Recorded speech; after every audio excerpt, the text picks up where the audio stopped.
Hello दोस्तों, कैसे हैं सब। स्वागत है आपका आपके अपने यूट्यूब चैनल कॉमिक वर्ल्ड पे। दोस्तों, आज मैं आपके लिए लेके आया हूँ मनोज चित्रकथा की पेशकश क्रूक बॉन्ड की यमलोक यात्रा, जो कि क्रूक बॉन्ड का नया हंगामा का अगला भाग है। दोस्तों, क्रूक बॉन्ड का नया हंगामा में हमने देखा कि एक दिन हवलदार धमाका सिंह के भय से क्रूक बॉन्ड और मोटू शरीफों जैसा हुलिया बनाने एक सैलून पर पहुंचे।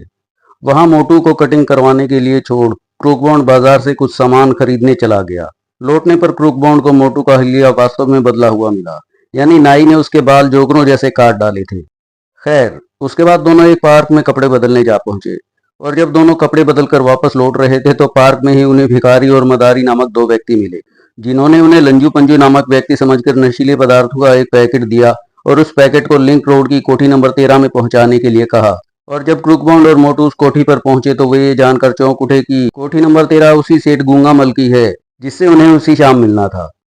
कुछ सोचकर क्रूक बॉन्ड मोटू के साथ कोठी के भीतर दाखिल हुआ। एक व्यक्ति कंपाउंड में ही उनका इंतजार कर रहा था। वो व्यक्ति उन्हें साथ लेकर सेठ गूंगामल से मिलाने चल पड़ा। शीघ्र ही वो व्यक्ति उन्हें लेकर एक सजे सजाए कमरे में पहुंचा। गुड इवनिंग सेठ जी। इवनिंग। क्या तुम माल लाए हो?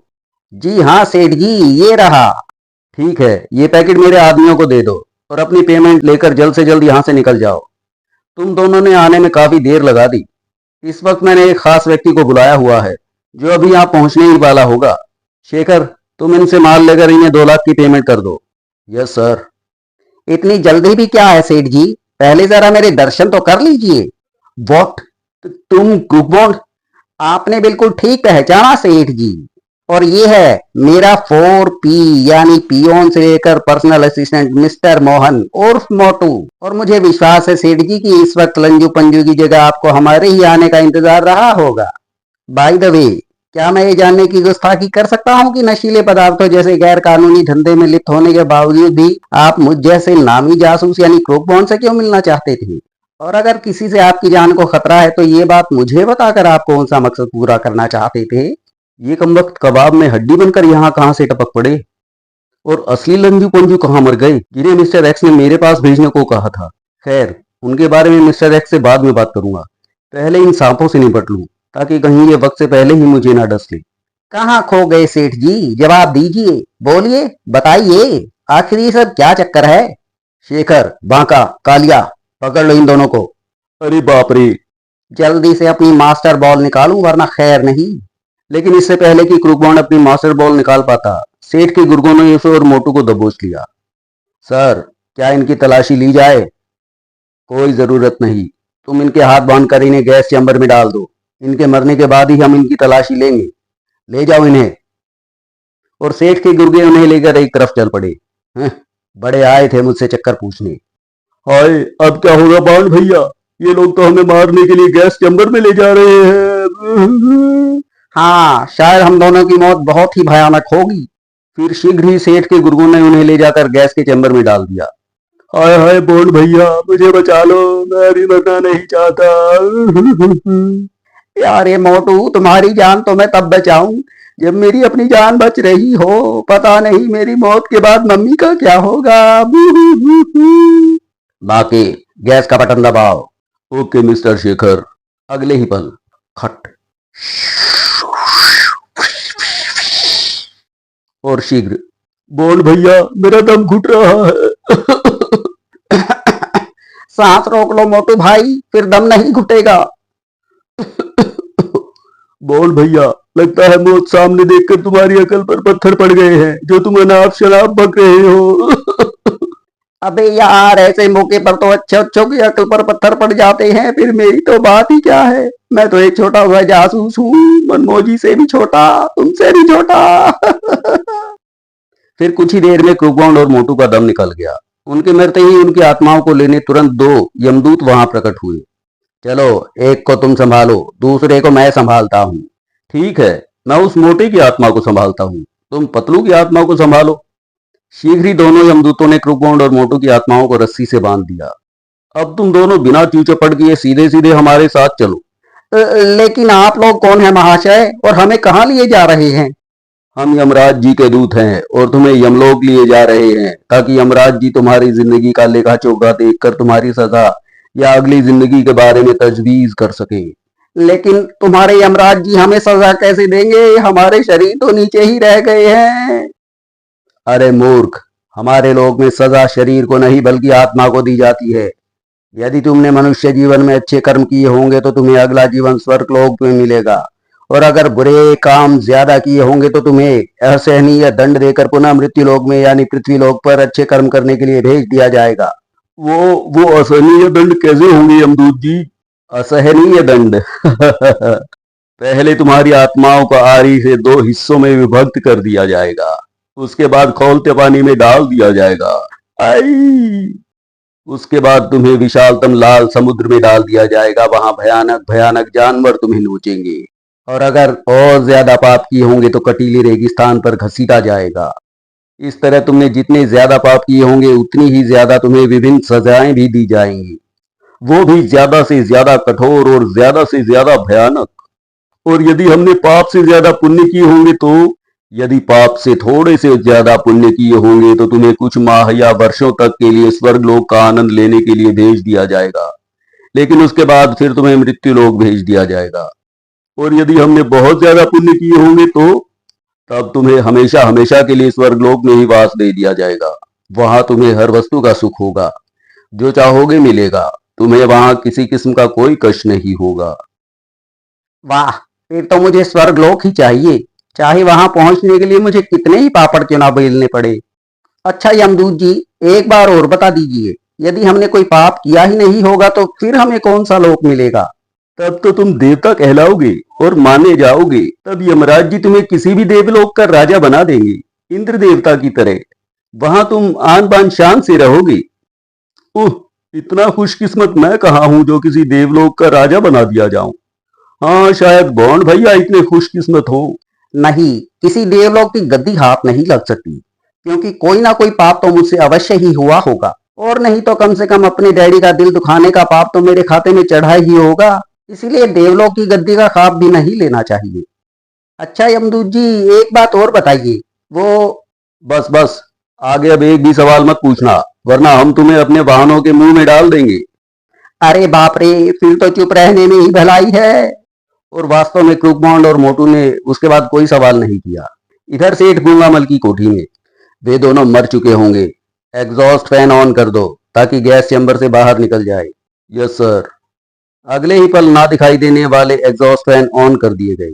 खट, और गैस तेजी से गैस चैम्बर से बाहर जाने लगी। जल्दी से दोनों की तलाशी लेकर इनकी लाश ठिकाने लगा दो। Yes sir. लेकिन क्रूकबॉन्ड और मोटू की तलाशी लेने पर, सर इसकी जेब में तो कुछ भी नहीं है। इस मोटे की जेब भी खाली है सर। क्या आप बकते हो? अच्छी तरह से तलाशी लो, वो पैकेट खुद क्रूकबॉन्ड ने मुझे दिखाया था। जी जी। उन्होंने एक बार फिर क्रूकबॉन्ड और मोटू की तलाशी अच्छी तरह से ली, लेकिन उन्हें उनके वस्त्रों के भीतर और बाहर पैकेट तो क्या, कागज का टुकड़ा भी नहीं मिला। सर, इनके पास वाकई में कुछ नहीं है। ओह, फिर वो पैकेट कहाँ चला गया? सर, मुझे आश्चर्य तो इस बात पर हो रहा है कि इनके पास पैकेट ना मिला ना सही, लेकिन इनकी जेबों में कुछ ना कुछ तो होना चाहिए था, जबकि इन दोनों की जेबों से कागज का एक टुकड़ा भी नहीं मिला। हाँ, ये बात तो विचारणीय है। ये दोनों बिल्कुल खाली जेब तो यहाँ नहीं आ सकते थे। सर, कहीं ऐसा तो नहीं कि उनकी आत्माएं जेब की सारी चीजें अपने साथ यमलोक ले गई हों? शट अप, मूर्ख कहीं के। तभी, सर सर।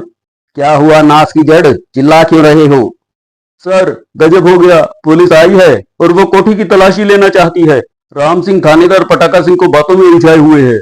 ओह, ये पुलिस अचानक यहाँ कहाँ से पहुंच गई? सर, कहीं ऐसा तो नहीं क्रूकबॉन्ड यहाँ आते वक्त पुलिस को फोन करके आया हो, क्योंकि थानेदार पटाका सिंह क्रूकबॉन्ड की काफी मानता है। क्रूकबॉन्ड की बदौलत ही वो थानेदार की पोस्ट तक पहुंचा है। हो सकता है यही बात हो। सुनो, तुम लोग फौरन इन दोनों की लाशों को तहखाने में डाल दो। जब पुलिस तलाशी लेने के बाद यहाँ से चली जाएगी तब लाशों को कहीं ठिकाने लगा देना। ठीक है सर। कुछ व्यक्ति तुरंत क्रूकबॉन्ड और मोटी की लाशों को उठाकर एक तरफ चल पड़े। शेखर, तुम जल्दी से गैस चैम्बर को अंडरग्राउंड कर दो। Yes sir. शेखर ने एक बटन दबाया तो शीशे का गैस चैम्बर घूमता हुआ फर्श के भीतर धंसता चला गया। ग्रर्र। कुछ ही क्षणों बाद वहां एक साधारण सा कमरा दिखाई दे रहा था। गुड। अब तुम लोग यहाँ अपनी टेबल कुर्सी लगाकर अकाउंट्स और अन्य कामों में जुट जाओ, ताकि किसी को भी तुम लोगों पर संदेह नहीं होने पाए। Yes sir.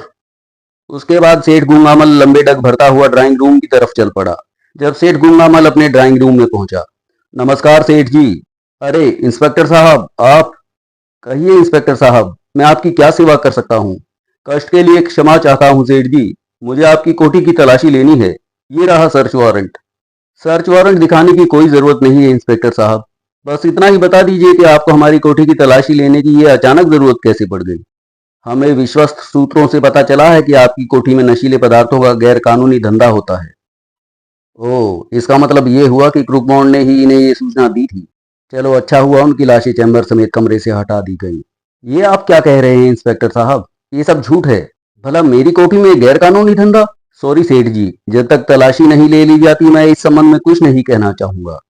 यदि ये बात है तो आप शौक से तलाशी ले सकते हैं। धन्यवाद सेठ जी। पटाखा सिंह और पुलिस की बाकी टीम तलाशी लेने में जुट गए।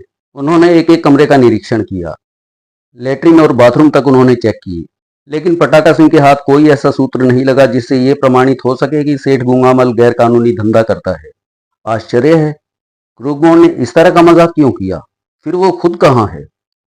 मेरे लिए और कोई हुक्म इंस्पेक्टर साहब? हमें मिली इन्फॉर्मेशन गलत थी सेठ जी, इससे आपको जो तकलीफ हुई उसके लिए मैं माफी चाहता हूँ। अच्छा, अब इजाजत दीजिए। फिर सेठ से विदा लेकर पटाखा सिंह कोठी से बाहर निकल आया, लेकिन रह रहकर एक बात अभी भी उसके मन में खटक रही थी। नहीं, क्रूकबॉन्ड मेरे साथ ऐसा मजाक नहीं कर सकता। जरूर दाल में कुछ काला है। सुनो, तुम चारों सेठ जी की कोठी की सावधानी से निगरानी करोगे, और जब तक मैं आदेश ना दूं तुम लोग निगरानी से नहीं हटोगे। Yes sir. उसके बाद पटाखा सिंह बाकी सिपाहियों के साथ वापस लौट गया और निर्देशित चारों सिपाही कोठी के चारों तरफ फैलकर कोठी की निगरानी करने लगे। तो कोठी पर निगरानी रखी जा रही है। शीघ्र ही। सर, हमारे लिए एक और मुसीबत खड़ी हो गई है। क्यों, क्या हुआ? सर, इंस्पेक्टर पटाखा सिंह तो वापस चला गया, लेकिन 4 सादावेश सिपाहियों को कोठी की निगरानी पर लगा गया है, और उनके रहते क्रूकबॉन्ड और उसके साथी मोटू की लाश को कोठी से बाहर ले जाकर ठिकाने लगाना खतरे से खाली नहीं होगा। ये तुम क्या कह रहे हो? मैं ठीक कह रहा हूँ सर। छत से मैं सब कुछ अपनी आंखों से देख कर आ रहा हूँ। ओह, ये तो वास्तव में बहुत बुरा हुआ। खैर, तुम ऐसा करो, उन दोनों धतूरे के बीजों को कोल्ड रूम में रखवा दो, ताकि उनकी लाशें ना सड़े। जब 1-2 दिन में पुलिस की निगरानी हट जाएगी तब उनकी लाशों को ठिकाने लगा देना। ठीक है सर। साले कमबख्त मर गए, लेकिन मरते मरते भी एक इल्लत मेरे गले में बांध गए। बांके, बिहारी, तुम लोग ध्यान से सुनो। कुछ दिनों के लिए तुम लोग कोई ऐसा काम नहीं करोगे जिससे निगरानी करने वालों को कोई संदेह हो। समझ गए? Yes sir. शीघ्र ही यमदूत क्रूकबॉन्ड और मोटू को लेकर एक विशाल किंतु भयानक ढंग से बने महल के सामने उतरे। अरे, ये हम किस भयानक स्थान पर आ गए? हुजूर यमदूत जी, ये आप हमें किस नरक में ले आए? आखिर कब तक हमारी बोलती बंद रखेंगे? खामोश मूर्ख, ये नर्क नहीं बल्कि यमलोक है। यहाँ तुम्हारे पाप और पुण्य का फैसला होना है। ओह, तो ये भयानक शहर ही यमलोक है? हाँ, ये यमदूत तो कहते थे कि हमारा पृथ्वीलोक यानी मृत्युलोक ये सब लोकों में सबसे भयानक है। सुनो, अब तुम दोनों को चुपचाप हमारे साथ महल के भीतर चलना है। यदि तुमने कोई शोर शराबा किया तो महाराज यमराज जी तुम्हें कोई भयानक दंड दे सकते हैं। चलो। यमदूत उन्हें लेकर उस महल के भीतर दाखिल हुए। बाप रे, बाहर की तरह भीतर का माहौल भी भयानक है। मुझे तो झुरझुरी सी आ रही है। हाय, छोटी सी उम्र में इतने भयानक लोक की यात्रा करनी पड़ेगी, ये तो कभी सोचा ही नहीं था।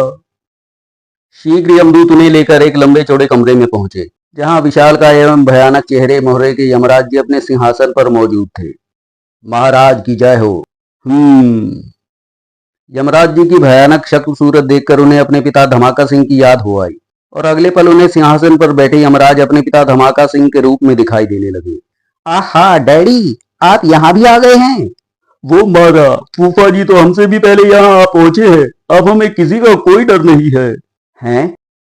अगले ही पल, मुझे क्षमा कर दीजिए डैडी, समय न होने के कारण मैं आपकी आज्ञा का पालन न कर सका, शरीफों जैसा हुलिया नहीं बना सका। लेकिन मैंने आपकी आज्ञा का पालन किया है फूफा जी, इसलिए मुझे आशीर्वाद दीजिए और मेरे सारे पाप माफ कर दीजिए। अरे परे हटो मृत्युलोक वासियों, मेरे पैरों को हाथ लगाकर मुझे अपवित्र मत करो। ये आप क्या कह रहे हैं डैडी? कहाँ तो आप हमें घर पर नित्य अपना पुलिसिया डंडा दिखा दिखाकर अपने कदमों पर नाक रगड़ने के लिए कहते थे, और कहाँ अब ये कह रहे हैं कि हमारे आपके पैरों को हाथ लगाने से आप अपवित्र हो जाएंगे। हाँ फूफा जी, मुझे तो अपनी आंखों और कानों पर जरा भी यकीन नहीं हो रहा है। कहीं आप यहाँ आकर हमें भूल तो नहीं गए? खामोश मूर्खो, मैं तुम्हारा कोई डैडी या फूफा नहीं हूँ। मैं यमराज हूँ, यमराज, यानी यमलोक का राजा यमराज। कहीं आप हमसे मजाक तो नहीं कर रहे हैं फूफा जी? यस डैडी, सच सच बताइए, कहीं इस सिंहासन पर बैठने के बाद आपकी नीयत तो नहीं फिर गई है? खामोश दुष्टों, हमसे दिल लगी करते हो, यानी मौत के देवता यमराज से। सुनो, यदि अब तुम दोनों में से किसी एक ने भी एक शब्द भी मुंह से निकाला तो हम उसे जमीन में गड़वा कर उस पर अपने लोग के चूहे छुड़वा देंगे। चूहे? हाँ, चूहे, जो तुम्हारे लोग के हाथियों से भी चौगुने हैं। अरे बाप रे, तब तो खामोश रहने में ही भलाई है। उसके बाद चित्रगुप्त जी। जी महाराज। आप जल्दी से अपने कार्यालय से इन दोनों के जन्म, मृत्यु और पाप पुण्य का खाता लेकर आइए। जो आज्ञा प्रभु, कहकर चित्रगुप्त जी वहां से चले गए। लेकिन शीघ्र ही वे बदहवास से दौड़े दौड़े पुनः वहां पहुंचे। गजब हो गया प्रभु, गजब हो गया। क्या हुआ चित्रगुप्त जी, आप इतने घबराए हुए क्यों हैं? बात ही कुछ ऐसी है प्रभु, जिन्हें आपके दूत पकड़ कर लाए हैं ये दरअसल वे नहीं है जिन्हें पकड़ कर लाना था। इन दोनों के खातों में तो अभी बहुत लंबी आयु लिखी हुई है। क्या? ओ नहीं, हमारे दूतों से ऐसी गलती हरगिज नहीं हो सकती। निश्चय ही आपको भ्रम हुआ है। हैं? मुझे भ्रम हो सकता है महाराज, लेकिन मेरी बहियों को नहीं। मेरी बहियों में दर्ज विवरण के मुताबिक यहाँ इस समय लंजू पंजू नामक दो व्यक्तियों को होना चाहिए था, जबकि ये दोनों लंजू पंजू हरगिज नहीं हो सकते। ये आप क्या कह रहे हैं चित्रगुप्त जी? यदि ये दोनों लंजू पंजू नहीं हैं तो फिर कौन है? प्रभु, आपके इस प्रश्न का जवाब तो आपके ये दूत ही दे सकते हैं। मैं भला इस संबंध में क्या कह सकता हूँ? लेकिन हम तो आपके बताए व्यक्तियों की आत्माओं को हिलाए हैं चित्रगुप्त जी। आप ही ने तो कहा था कि आज हमें मृत्युलोक के भारतवर्ष नामक देश से लंजू पंजू नाम के दो व्यक्तियों की आत्माओं को लाना है, जो सेठ गूंगामल की कोठी नंबर 13 लिंक रोड में 7:10 पर मृत्यु को प्राप्त होंगे। मैंने ठीक ही कहा था, लेकिन ये दोनों वो नहीं हैं। इनमें से एक का नाम क्रुकबोंड उर्फ अनोखे लाल और दूसरे का नाम मोहन उर्फ मोटू है। परंतु 7:10 पर तो हमें वहां यही दोनों मृत्यु को प्राप्त होते मिले थे। सत्यानाश, फिर जरूर कहीं कोई गड़बड़ हुई है। ठहरो, मैं इन दोनों से ही पूछता हूँ। ए, तुम दोनों लंजू पंजू की जगह सेठ गूंगामल की कोठी तक कैसे पहुंच गए? और लंजू पंजू की जगह तुम दोनों कैसे मारे गए? वाह, क्या बात है। गलती खुद करते हैं और जवाब दूसरों से मांगते हैं, यानी मारते खुद हैं और मरने पर पूछते हैं तुम कैसे मरे। कमाल है, भगवान भी गलती करते हैं, ये तो मैंने कभी सोचा ही नहीं था। लगता है यहाँ का हिसाब किताब भी अंधेर नगरी चौपट राजा की तरह है। खामोश, ठीक तरह से जवाब दो, वरना मैं अभी तुम दोनों का जमीन में जिंदा गड़वा दूंगा। अब जल्दी से गड़वा दीजिए महाराज, ताकि आपके ऊपर जो हेड धर्मराज जी हैं उन्हें भी मालूम हो सके कि आप क्या उल्टा सीधा काम करते हैं, क्या क्या गड़बड़ी करते हैं, और फिर अपनी गलतियों को छिपाने के लिए, अपनी भूल को ढकने के लिए बेगुनाहों पर क्या क्या जुल्म ढाते हैं, कैसे कैसे अत्याचार करते हैं। हे राम, ये मैं किस मुसीबत में फंस गया। अब क्या होगा चित्रगुप्त जी? हम अपने दूतों से हुई भूल के बारे में महाराज धर्मराज जी को क्या जवाब देंगे? यदि उन्हें हमारी इस लापरवाही के बारे में जरा भी भनक लग गई तो ना जाने हमें क्या सजा दे। मेरी समझ में तो केवल एक ही उपाय है महाराज, कि इन्हें तुरंत मृत्युलोक में धक्का देकर इन्हें इनका शरीर वापस दे दीजिए, वरना आपकी खटिया खड़ी होने से कोई नहीं रोक सकता। मैंने इनका पाप पुण्य का खाता भी देखा है, इनके खाते में एक भी पाप नहीं है, सब पुण्य ही पुण्य है। यदि धर्मराज जी को ये मालूम हो गया कि आपकी जरा सी लापरवाही के कारण दो देवता स्वरूप मनुष्यों की आत्माओं को जबरन यहाँ लाया गया है, तो न केवल आपको इस भूल का दंड भोगना पड़ेगा, बल्कि हो सकता है कि वे आपको पदच्युत करके इन दोनों में से ही किसी एक को आपका सिंहासन सौंप दे। नहीं नहीं, ऐसा मत कहिए चित्रगुप्त जी।